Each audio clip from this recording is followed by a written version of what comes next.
هستند و میتوانند به تیم منتخب فوتبالی تاجیکستان کمک کنند. اکنون هر دو منتخب با میدان سبز در سبزی فوتبالی ورزشگاه مرکزی جمهوری اسلامی وارد میشوند و بعد از چند لحظه بعد از آنکه سرودهای ملی هر دو کشور صدا میدهد ما بفرستیم بر جریان رقابت با اشتراکی منتخب‌های تاجیکستان و منگولستان از دوره رقابت‌های دوره هفتمی. Naranbold Niam Osor رقم 12 Oyban Batar Oton Bayar رقم 13 Gun Bayar Gun Bold. اینجا حالا هجوم فوتبال و 4 بازی سنجشی هم انجام دادن، هرچند در اون موفق نبودند ولی معلوم میشود که آمادگی اونها در ترکیه بسیار خوب بود. پرتاب پرویز جان عمرباєв با کنار چپ اینجا ارسال توپ به داخل جریمه گل و گل اول. منوچهر جلیلوف در دقیقه سوم رقابت حساب بازی را باز میکند. دوستان ارجمند پرتاب بسیار هم خوب از کنار میدان و میبینیم که او پیراهن اسکندر جلیلوف را بر میکند. برادری او که با سبب آسیبش در این رقابت حساس تیم ملی شرکت کردن نمیتواند. یک ترکیب برای جذاب و هجوم تیزکار فوتبال بازان ما در آغاز این رقابت تاثیر خود را رسانید، مخصوصا در مرکز میدان. پرویز جان عمرباєв خیلی عالی بازی کرد و مست توپ را با خود گرفتن او پرتاب کناریش به سمت چپ باعث بر آن شد که این هجوم گسترش یابد و بعدا ارسال گل بخش به داخل جریمه گاه منوچهر جلیلوف با یک ضربه دقیق و هدفمندانه سر حساب را میکشاید. و بیاد متوجه میشیم دوستان ارجمند ارسال توپ به کنار میدان خیلی و خیلی خوب بود. پرتاب از جانبی کدام فوتبال باز اجرا کرد محمد جان رحیموف بسیار هم خوب توپ را به درون جریمه گاه مغولستان هوا داد و حساب از دقیقه اول رقابت کشاده شد که من فکر میکنم این بررفت بازی تیم ملی ما بسیار خوب است.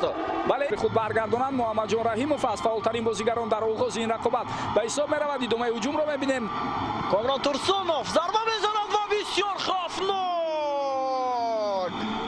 جلیلوف اشاره میکند در داخل جریمه گاه که تو باید پرتاب کرده شود چون او فکر میکنم آماده است. بله حالا توجه به علیشیر جلیلوف است و اینجا پرویز عمرباєв پرتاب میکند با جریمه گاه ضربه و گل.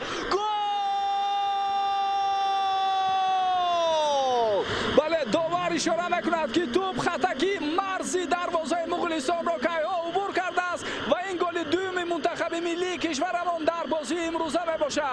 و مؤلف گل کی است دوستان ارجمند؟ اینجا داورون ارگاشف منوچهر سفرов به نزد مغولستان میروند ولی ما لحظه تکرار رو منتظر میشیم. فکر میکنم در رقابت دوم بسیار جهش بلند داشت این داورون جان ارگاشف بود ولی حالا اگر کارگردان زودتر این وضعیت رو به ما نشون بدهند چون فوتبالبازان هم اینجا در حیرت هستند که شاید مقابل بازیگر مغولستان قاعده بازی ویران شده است. بیا تکرار این حالت رو بار دیگر میبینیم. ضربه سوی داورون جان ارگاشف اجرا شد اما سوال این است که آیا توپ خطک دروازه رو به پورگی عبور کرده بود یا نه؟ نه فکر میکنم منوچهر جلیلوف یا ضربه زد یا دروازه‌بان با خود توپ را گرفت و درون دروازه برد. میدونید وقتی دستی دروازه‌بان در بالای توپ بوده است بعدا ضربه منوچهر جلیلوف صورت گرفته از این خاطر احتمالیت بیکار کردن گل قبلی البته هست. و اینجا عینک گل بازی میکند دوستان ارجمند. پرتاب از کنچی میدان اجرا میشود از جانب پرویز عمرباєв ضربه امیربک جوراباєв ولی صد میگذارند فوتبالبازان مغول.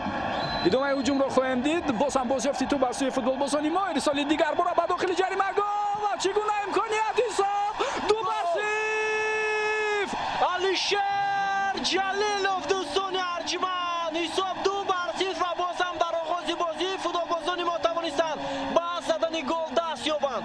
یک هجوم دیگری برخاست همانطور که بالاتر اشاره کردن در بازیافتی تو فوتبالبازان ما بسیار فعال بودند. پرتاب از کنار راست به داخل جریمه گاه صورت گرفت بعدا از در هم برهمی خط دفاع رقیب ما استفاده کرده توانستیم گل دوم را به هدف رسانیم. این همان توقی تاجیکی است که از جانب مغولستان برای این بازی مخصوص آماده شده است. با پرچم تیم ملی فوتبال تاجیکستان اسم کشور ما حکاکی شده است و بسیار هم زیبا در میان ده ها 20,000 مخلص و هواداری فوتبال تاجیک و ببینید که چگونه دورانجان ارگاشف در رقابت دوم بازی میکند. بعدا منوچهر جلیلوف خواست توپ رو جانب دروازه مغولستان اجرا کند، ولی بعدا علیشیر جلیلوف در این موقع بسیار خوب با یک افتش خیلی هم گویم که زیبا توانست توپ رو بعد در این دروازه مغولستان روان کند. با گل هم از کنار راست پرتاب توپ به سوی منوچهر سفرов اجرا شد.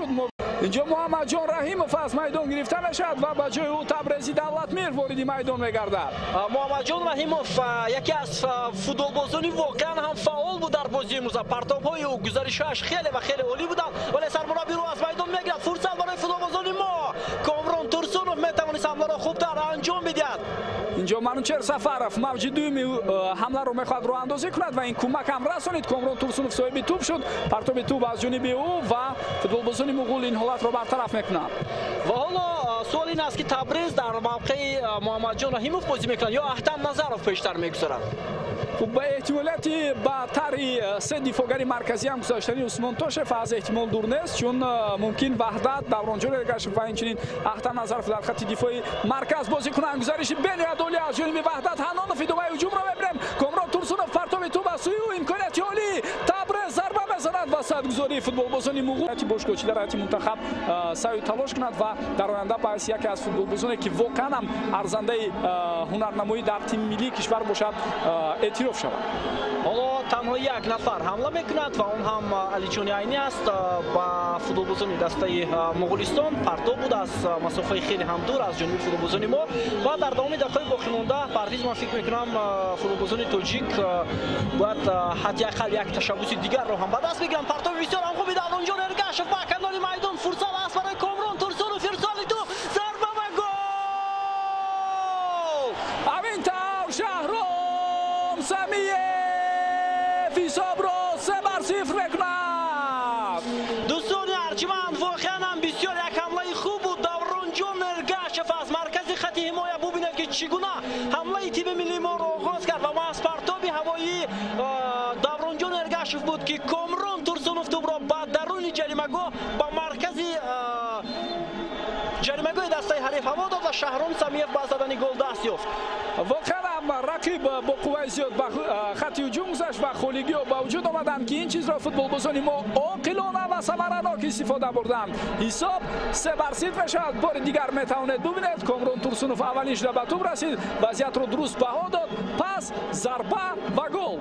و بسیار خوب ببینید که کامران تورسونوف هم خوب پای برد که در این وضعیت شهرام سمیف در واقع اومده است که ضربه را اجرا کند و موفق هم شد. شهرام سمیف یادآور میشیم که این با دست بازی کرد و 3 دقیقه علاوه کرده داور هم به انجام میرسد. دوستان ارجمند با همین تمام بینندگان ارجمند تاجیکستان در بازی دوم هم بر مقابل منتخب مغولستان توانست با هنرنمایی عالی خود پیروزی به دست آورد و دیدار امروز با برتری کلان ما با حساب 3-0 جمع بست شد. و در بازی امروز گل‌های تیم ملی فوتبال تاجیکستان را منوچهر، علیشیر جلیلوف و بعدا شهرام سمیف به هدف رسانیدند. غلبه برای تک و تک فوتبال عموما هواداران فوتبال تاجیک مبارک باشد. در عرفه جشن نوروز هم فکر میکنم این غلبه خیلی هم خوب به خاندان تمامی مردم تاجیکستان است و امیدوار میشیم که یک روحیه خوب را فوتبالبازان منتخب کشورمان با تمام مخلصان تیم ملی و عموما تمام دوستداران و علاقه‌مندان فوتبال کشور پیشنهاد کردند، تقدیم کردند. با این پیروزی خود و همین گونه بازی جالب و دیدنی و هجومکار تیم ملی را باز ما در ادامه این سال انتظار هستیم.